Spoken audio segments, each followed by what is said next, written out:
So check this out, staffing companies. PEO caught with no coverage by the Workers' Comp Appeals Board judge.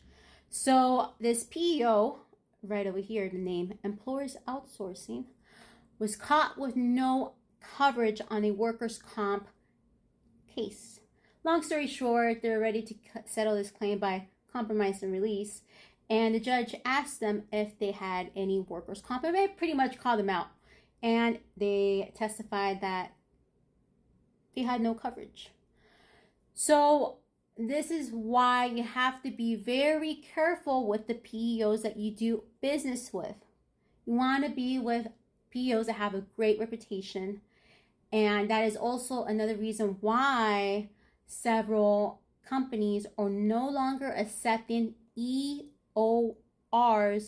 as verification for insurance, because an EOR is pretty much staffing on staffing. Now, this all gets complex on whose employee belongs to who, but you want to be very careful because you never want to get caught in something like this. Because imagine you're paying monthly premiums just to find out that, oh, by the way, you have no coverage. And your company's name is now being dragged into a lawsuit. And this is not the only PEO that was called out in this article. I'm going to list the article in my comments so you guys can read it, but there's several names, and they're popular names too. And this is one of the loopholes that comes into staffing. We all know that staffing, I mean, honestly, all workers, insurance rates are up the roof.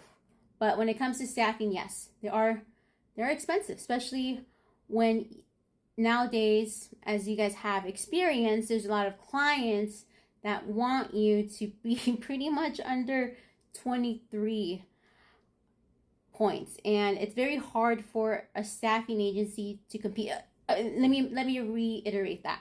It's very hard for staffing companies that do things right to compete with the staffing agencies that cut corners.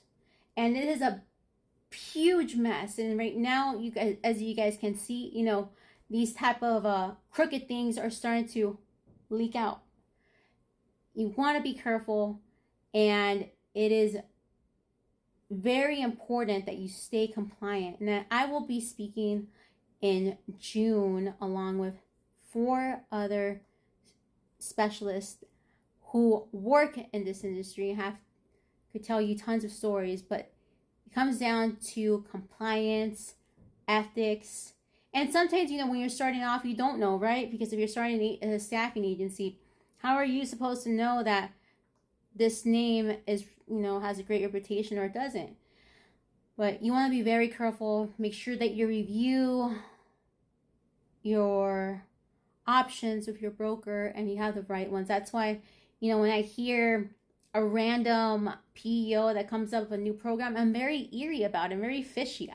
I will not place my clients into a new program that I've never heard of, because we all have seen when these new little programs pop up and then they leave, and the next thing you know, they leave a bunch of clients uninsured and with a bunch of papers that makes no sense.